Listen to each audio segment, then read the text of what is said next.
দৰং জিলাৰ বিভিন্ন চৰাঞ্চলসমূহ বিশেষকৈ বৰলাখাইটি, ৰৌমাৰী, চাউলখোৱা আদি চৰাঞ্চলত চলিত মাহতে দুবাৰকৈ বানৰ কবলত পৰে ইয়াৰ বাসিন্দাসকল।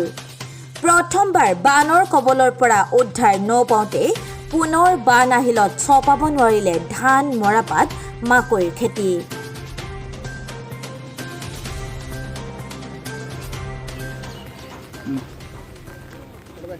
পোনপ্ৰথমে নিউজ 9 অসম পৰ্টেলটোক স্বাগতম জনাইছোঁ।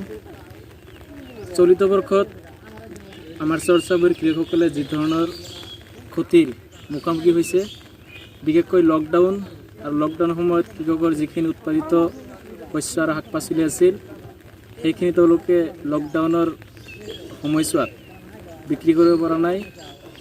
তাৰ পিছে পিছেই হৈ যোৱা বানপানী আৰু সেই বানপানীয়ে যিখিনি ক্ষতি কৰিলে মাকৈ, মৰাপাট, তাৰপিছত ধান, এইখিনি তেওঁলোকে খেতিৰ পৰা উঠাব নোৱাৰিলে।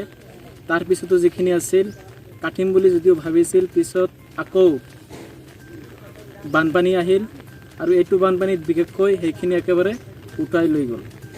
আৰু এই ক্ষেত্ৰত এতিয়ালৈকে চৰকাৰে কোনো ধৰণৰ ব্যৱস্থা কৰা নাই। জাতি মাটি ভেটিৰ শ্লোগান দি দিছপুৰৰ গাদী দখল কৰা চৰকাৰখনে বানত সৰ্বশান্ত হোৱা এই কৃষকসকলৰ বাবে একোকে চিন্তা কৰা নাই। স্থানীয় বিধায়ক গুৰুজ্যোতি দাসো নাহিল এই অঞ্চলৰ লোকসকলৰ সুখ দুখৰ খবৰ ল'বলৈ। বিধায়কজনৰ এনে আওকণীয়া মনোভাৱক ধিক্কাৰ দিছে বহু লোকে।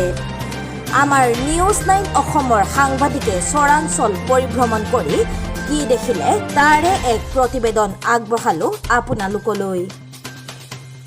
মংগলদৈৰ পৰা আহাদ আলী আহমেদৰ ৰিপৰ্ট, নিউজ 9 অসম।